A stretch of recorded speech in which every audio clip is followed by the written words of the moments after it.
well, running late. It's 8:58. I have duty in 2 minutes. It's Monday morning, but I will check in with you guys at nutrition break. I have double planning today, so I will probably be able to talk to you guys a little bit more. But yeah, I'll let you know what we're going to be doing this week, and we'll show you what we finished up last week. Bye.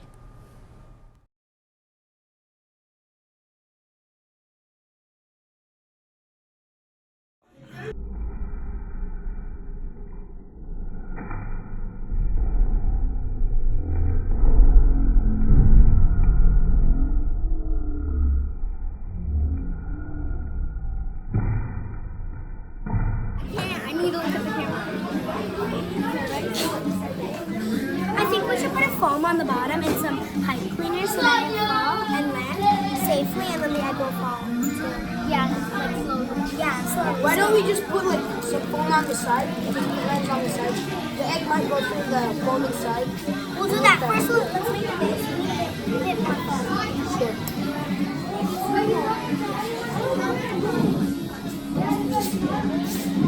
I'm gonna give it right now, please. There, that's how we're gonna do it. Yeah, so we're gonna like stick these together and we'll put like other they look like marshmallows. We added this foam to make it stable, and it's now more stable. Okay, wait, I want to see it. Do it again so I can see from a distance. Try. Oh, it actually is working, and all you used was paper. Very cool. Hi guys, it's Wednesday now, and I am checking in with you. It's been a busy week, like always. My kids are in phys ed right now, and I have planning time, so I'm gonna kind of just go over what I've been doing and how things have been going so far this week. So on Monday, the students came in to class and I read them the story After the Fall. Again, I read that to them last week, but this time I was reading it to them because what I wanted them to do was create a contraption that would protect Humpty Dumpty from his fall.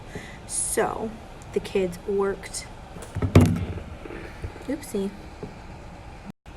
Sorry, you fell. The kids work together in their house groups. At my school, we have a house system. So once they were getting their list, I'll show you actually my group, the best team ever. Our list. So I worked with a couple of kids in my class, and we came up with our list of materials. I'm just going to fold it so we don't see the kids' names. And these were the materials.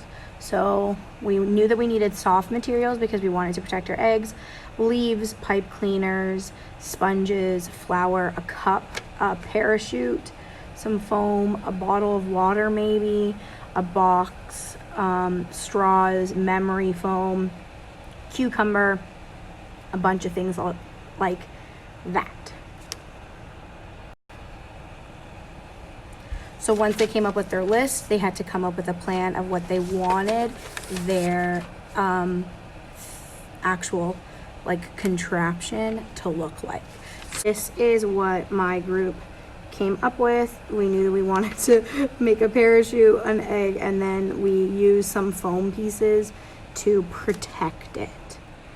So this is the contraption that my group came up with. This is their parachute, their strings, and then there is this little container here, and in the container it's filled with foam. I'm going to open it so you can see. So when you open it, it looks like this. This one comes out, and there's a little section for the egg to fit in, and then this goes on top to protect it, and then the lid goes on it, and then we're going to try to throw it off of the roof. Those are some of the other contraptions that the kid came up with. A tissue box, that's a base, and then some of them came up with some rolls, but they all pretty much used a parachute in hopes of saving their egg. So that's what we did for the story after the fall. No, the hiccups. And that's what we're going to be working on tomorrow after we do our first test run. Now, as for math, what we did this week was our IKEA shopping trip. So we were working on place value in my class, and I gave the kids a word problem, like little project, and basically told them that them and their friends won $60,000 from the lottery, and they were going to be living in a house, and they had to use the $60,000 to furnish their entire home. So they had different bedrooms, and then they had to spend the $60,000 to furnish their home, electronics, beds, everything. So they had a bedroom, so they had to they had a living room, kitchen. They had to go to the IKEA website and find all the items that they wanted, and then once they found the item, they needed to somebody walked in. So they had to furnish their entire house. Once they had the items that they wanted, what they had to do was take the value of the item and put it on a place value chart, and then they had to take the total sum of each room, add them together to see if they could spend as close to $60,000 as possible.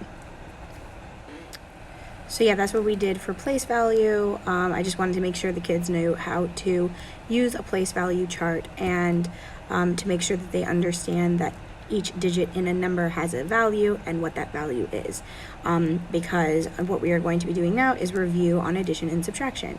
So when the kids come back from phys ed, we will be reviewing addition and subtraction. I am going to be posting a math review online. Now, I don't normally do worksheets and stuff, so because we have Chromebooks, I'm going to post some review questions just so I can see flat out these kids know how to use addition and subtraction, because if they don't, we're gonna have to do some heavy duty review. If they do get it, then we will be able to move forward and start working on our first inquiry. Now, again, I don't know what that's going to be. Our classes still might change. They're supposed to be possibly changing next week. So I might get new kids. I might have the same kids. And when we know that, then it's going to kind of be like back to square one, which is fine because we'll just go over routines and everything again. But as a entire school collectively, we all decided that we were going to start teaching math and do place value, so that if kids did have to get moved, they wouldn't be coming in blind to the classroom. So what I'm going to do now is get my Google Slides up and ready so that the kids are able to just get down to work once they come in. The activity that I'm doing this year, I did last year with my class, and it was the Da Vinci Bridge challenge.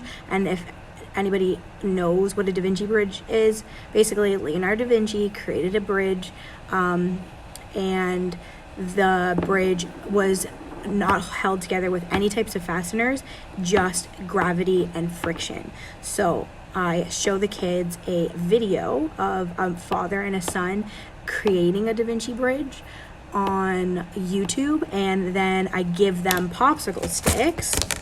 So, dropped all the popsicle sticks. So I give them popsicle sticks, all in different colors. And once I tell them they need 16 popsicle sticks, and then they need to create the Da Vinci Bridge using the instructions that the father and the son give them in the YouTube video. Now I tell them, pick whatever color you want. It doesn't matter. You need 16. Colors don't matter. I emphasize that colors don't matter. And in the end, they do matter, but the kids don't know that. So once they have that written down, I let them know that if they have a purple popsicle stick, that is ones. If they have a yellow one, it's tens. A red one, it's hundreds. An orange one, it's thousands. Green is 10,000s. And then the blue are 100,000s. And they have to create their number based on how many of each color they have. So for example, if they had 2 blue, that would be 200,000. So they know that the number, that the digit that goes in the 10,000 or the 100,000s or the 10,000s, what is it? Wow, I forget. The number that goes in that place value is 2 because they have 2 of that color. If they have 5 purple and that's ones column, then they know that the value of the digit is 5, so they have to put 5 in the ones column. Does that kind of make sense? I hope that kind of makes sense. And then they have to tell me what the value of their bridge is. So here's an example of what I mean. I put all the different color popsicle sticks, and I tell them if you have blue, they're going to go in the thousands, greens are going to go in the 10,000s, reds in thousands, etc. And they have to count them and then write down how many of each they have. So just say they have 3 blues, 4 greens, 7 reds, 1 orange, 3 purples, and 2 yellows, then they would keep a tally like that, and then they have to put it on a place value chart. Sorry guys, I made a mistake when I was making my place value chart, but they will make their place value chart and they have 1, 10s, 100 thousands, 10,000s, 100,000s, and then they have to put their value. So they would write it in standard form. In the next row, they would do base 10 form, and the next one they would do expanded form, and then at the very bottom, they're going to write it in word form. So this would be what the value of each popsicle stick in their Da Vinci bridge would be. So I hope that made some sort of sense, but yeah, basically each popsicle stick color is a certain place value on a place value chart. The amount of sticks tells you the value of that digit, and then they have to put it on the place value chart and tell me the value of their Da Vinci bridge. It's really, really fun. And then after the kids are done doing that, what I do is I bring out my big sticks.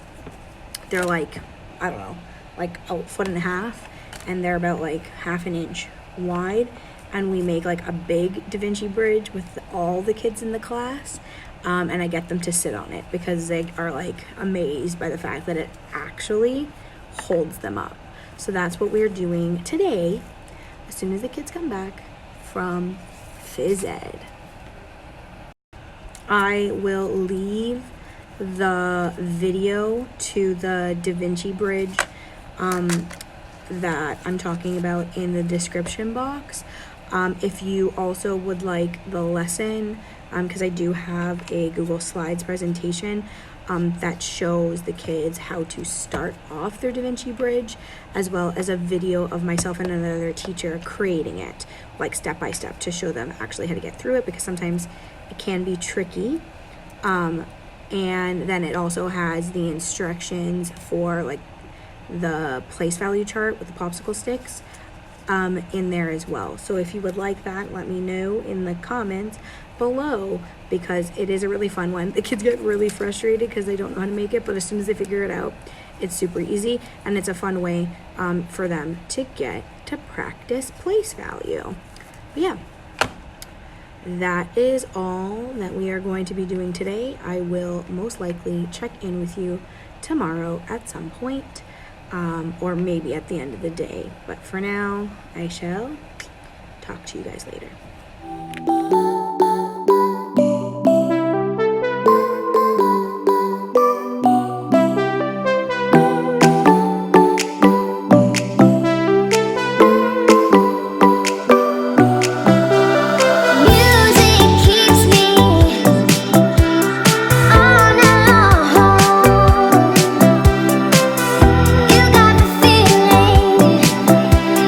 Music keeps me singing.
Ready? Music keeps me. Please break. Let's check. And it's not broken.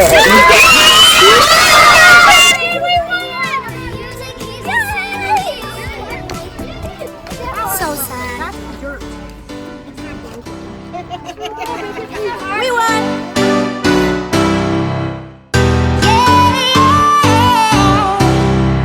Hi guys, it's almost a week later since the last clip that you saw. Because of reorg, it's been very crazy around here. Today was the first day after reorg, so I decided to kind of check in, end this vlog, and then I'll start a new one up next week so that we start on Monday and I can get a whole weekend without being interrupted. But I will show you everything that was completed in the classroom this week so you guys can see how everything is finally looking. So as you can see, I put up I gotta move big over a little bit more, but dream big, work hard, play nice, stay kind. I put up my bottom words so that is completed. I have also been working with my students to reorganize my entire classroom library. So far we have bins 1 to 19, and all we did was group them based on like the type of book they are. I put a 1 on it and it goes in bin 1 because I've had trouble with other organizational systems, and I'm hoping that this is simple and easy so the kids can actually find it. Just look for the number on the bin, put it in, color coded, good to go. So yesterday was reorganization day, and every year my school board does this. And basically what that means is that based on the amount of student enrollment, a couple weeks into the school year, usually like 3 weeks into the school year, the school board can decide whether or not they're going to shuffle kids around, depending on how many kids are at each school in grades. Sometimes you gain teachers, sometimes you lose teachers. So like I told everybody at the start of the school year, I had 32 kids in my class, and because of reorganization, that has changed. I am now down to 21 students. I lost all of my grade 5 students in my class. They moved to a brand new teacher, which I'm kind of sad about because I love my class from last year and I would have had the same kids again this year. So all of my grade 4s that are now grade 5s from last year have moved on to a new teacher that started on Monday. Today was her second day, her first day with the kids all day. And I have now been changed from a grade 4-5 split class to a straight grade 4 class. So I had 10 kids in my class to begin with, and I got 11 new ones from another class. So today was like the first day of school all over again. So all we did today was go over classroom routines. I showed the kids around the classroom, showed them all of our flexible seating options, gave them the rules of the flexible seating options, practiced lining up, and then we did a lot of team building activities. Hi, I'm in my car now, and I had to leave my classroom because the custodian was in my room cleaning and I didn't want to talk with him in there. Anyway, we did a lot of team building activities in the afternoon, and then cleaned up the classroom. I gave them all their Seesaw sign-up letters, got them logged into Google Classroom. We made our own personal Bitmojis for our profile pictures, and that is it. Tomorrow is open house, and parents will be coming into the classroom to meet me, see the learning environment, and all that fun stuff. But as of right now, I'm going to go home, and I'm going to wrap off this vlog. And like I said, I will start vlogging again on Monday. I will talk to you guys later. Bye.